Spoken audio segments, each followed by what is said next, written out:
ప్రియులారా, ప్రార్థన చేసుకుందాం. మహోన్నతుడా, పరిశుద్ధుడా, మీకు వందనాలు, స్తోత్రాలు.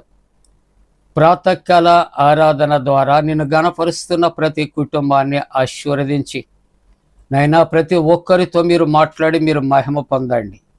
యేసు ప్రభు వారి దివ్య నామమున వేడుకొనుచున్నాము తండ్రి, ఆమేన్.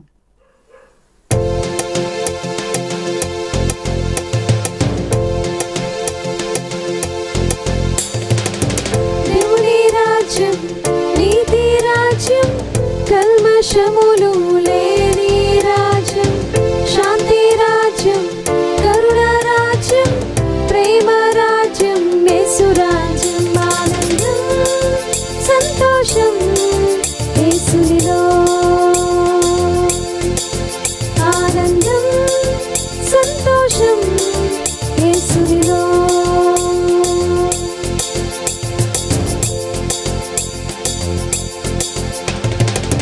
కష్టం లేనే లేదు యేసు రాజ్యములో,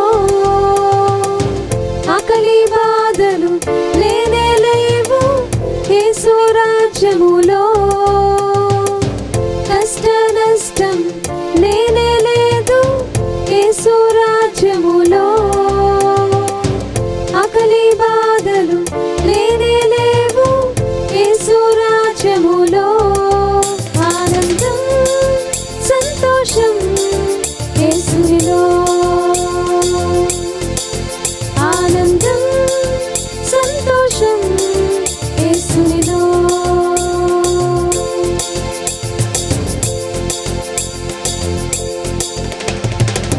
పేద గొప్ప లేనే లేదు యేసు రాజ్యములో,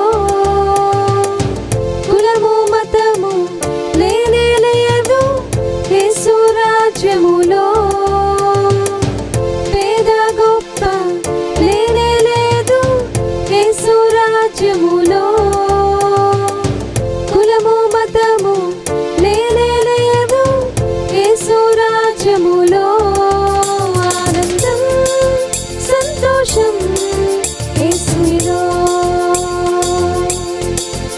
ఆనందం సంతోషం యేసునిలో.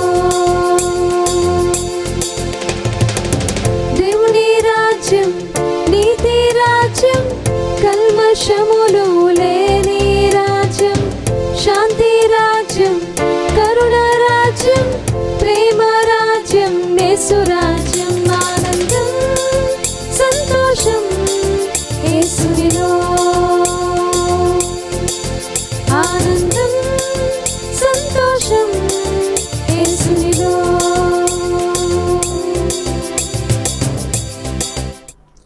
ప్రియమైన దేవుని కుటుంబమా, యేసుక్రీస్తు ప్రభు పరిశుద్ధ నామమున మీ అందరికీ కూడా శుభాలు తెలియజేస్తున్నాం. జన్మదినాలు, వివాహ దినాలు జరుపుకుంటున్న కుటుంబాలకు యేసుక్రీస్తు ప్రభు పరిశుద్ధ నామమున పండు friends and sisters YouTube channel ద్వారా శుభాలు మీకు తెలియజేస్తున్నాం. మీ కొరకు ప్రార్థన చేస్తున్నాం. దేవుడు మిమ్మల్ని దీవించునుగాక. మంచిదండి, క్షేమంగా ఉన్నారు కదా? దేవునికి వందనాలు చెల్లిందాం.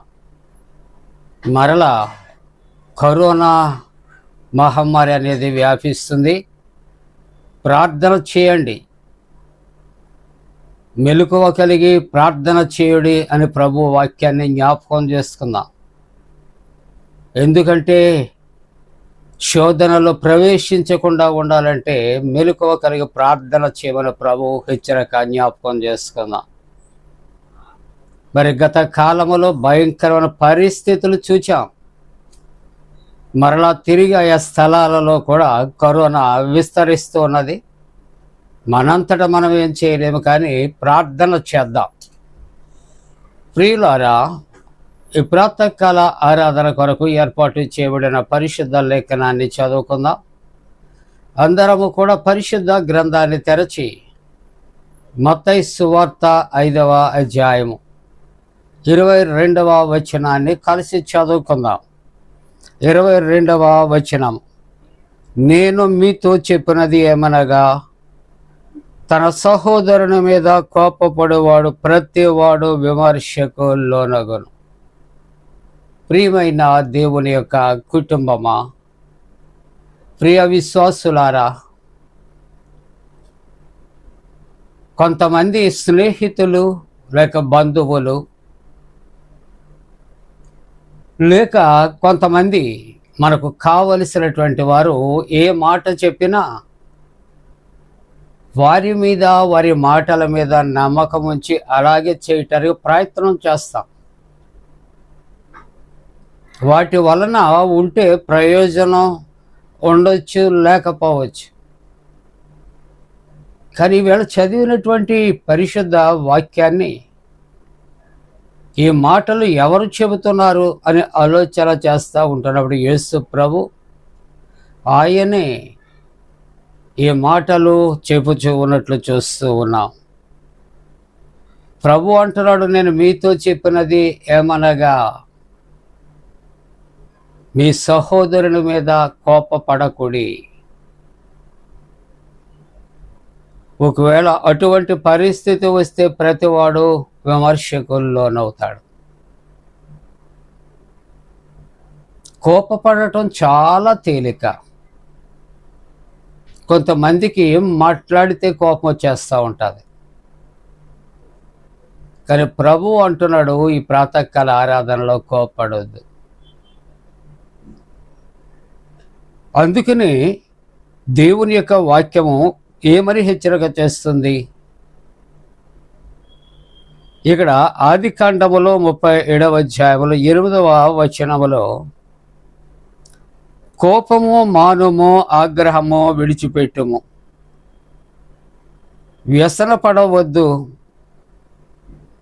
అది కీడుకే కారణం. చూసారా?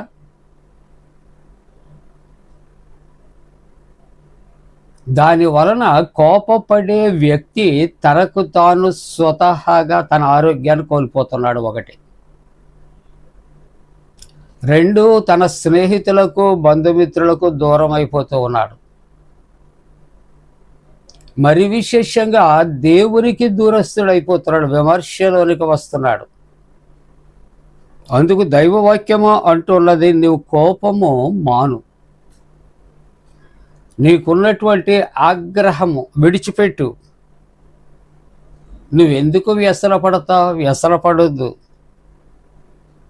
ఇవన్నీ కూడా కీడుకే కారణం. అది ప్రభు చెప్పే మాటలు. ఆదికాండములో 4వ అధ్యాయములో 5వ వచనములో దేవుని యొక్క వాక్యము మనము 2-3 పర్యాయాలు మనము ధ్యానం చేస్తాం. కయీనుతో యెహోవా దేవుడు అంటున్నటువంటి మాటలు, కయీనుకు మిక్కిలి కోపము వచ్చి అతడు ముఖము చిన్నబుచ్చుకున్నాడు. అటువంటి పరిస్థితుల్లో 6వ వచనములో ఆయన అంటున్నటువంటి మాట కయీనుతో, నీకు కోపమేలా? నువ్వెందుకు కోప్పడుతూ ఉన్నావు? దానికి కారణం ఏమిటి? కాబట్టి ఈ కోపపడే వ్యక్తుల యొక్క తత్వాన్ని సామెతల గ్రంథం 14వ అధ్యాయం 17వ వచనములో ఆయన తెలియజేస్తున్నాడు. త్వరగా కోపపడువాడు మూఢత్వము చూపుచున్నాడు. మాట్లాడితే కోపం, కూర్చోమంటే కోపం, నిలవబడబట్టే కోపం, తింటావా అంటే కోపం. ఇటువంటి యొక్క వ్యక్తి యొక్క లక్షణాలు ఎవరిలో ఉంటాయంటే మూర్ఖుడికి ఉంటాయి అంటుంది. మూర్ఖత్వము. అందుకని యాకోబు పత్రిక 1వ అధ్యాయం 19వ వచనములో చూస్తూ ఉంటున్నప్పుడు, నా ప్రియ సహోదరులారా, మీరు ఈ సంగతి ఎరుగుదురు గనుక మీరు ఎలాగుండాలి? మీరు వినుటకు ప్రతి మనుష్యుడు కూడా వేగిరపడాలి. ఏం మాట్లాడుతున్నారో విను. ఆ తర్వాత మాట్లాడటానికి నిదానించు. Think before you talk. నువ్వేం మాట్లాడుతున్నావో ముందే ఆలోచన చేసి నువ్వు మాట్లాడు. కోపించుటకు నిదానించేవాడివై నీవు ఉండాలి. నువ్వు కోప్పడతావు నిజమే. ఎందుకు కోప్పడుతున్నావు? దాన్ని ఆలోచన చేస్తూ ఉన్నావా? అందుకని యాకోబు పత్రిక 1వ అధ్యాయం 20వ వచనములో, ఎందుకనగా నరుని కోపము దేవుని నీతిని నెరవేర్చదు. నరుని కోపము దేవుని యొక్క నీతిని నెరవేర్చదు. కనుక ముగింపుగా ఎఫెసీ పత్రిక 4వ అధ్యాయం 26వ వచనములో, కోపపడుడి గాని పాపము చేయకుడి. సూర్యుడు అస్తమించే వరకు మీ కోపము నిలిచి ఉండకూడదు. చూసారా? సూర్యుడు నిలిచి ఉండుట వరకు కూడా మీ కోపము నిలిచి ఉండకూడదు. కాబట్టి కోపపడితే నువ్వు విమర్శకు లోనవుతావు. కాబట్టి దేవుని యొక్క వాక్య ప్రకారముగా ప్రభు చెప్పే మాటలకు లోబడదాం. ఆయన మాట విందాం. ఆయన చిత్తానుసారముగా జీవిందాం. దేవుడు తోడుగుండునుగాక. ఆమేన్. ప్రార్థన. పరిశుద్ధుడా, నీకు వందనాలు. నీ దివ్యమైన వాక్కులు మీరు మాకు వినిపించారు. దేవా, మాలో ఉన్న కోపాలు, ఆగ్రహము విడిచిపెట్టడానికి కృపచ్చే. జన్మదినాలు, వివాహ దినాలు జరుపుకుంటున్న కుటుంబాలను ఆశీర్వదించు. దేవా, అనారోగ్యముతో ఉన్న వారిని స్వస్థపరచు. సమస్యల్లో ఉన్న వారిని విడుదల చేయి. గల్ఫ్లో జరుగుచున్న యుద్ధ బీభత్సవాలు దూరపరచు. అపవాది కార్యాలు లయపరచు. గర్భిణీలు సుఖప్రసవము కొరకు ప్రార్థిస్తూ ఉన్నా. యవనస్తుల కొరకు, వారి మంచి భవిష్యత్తు కొరకు దేవాని సన్నిధిలో ప్రార్థన చేస్తూ చక్కటి చల్లటి వాతావరణం అనుగ్రహించమని యేసు నామమున వేడుకొనుచున్నాము తండ్రి.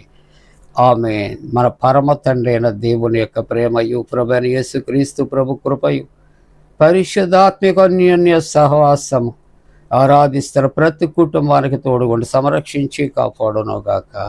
ఆమేన్.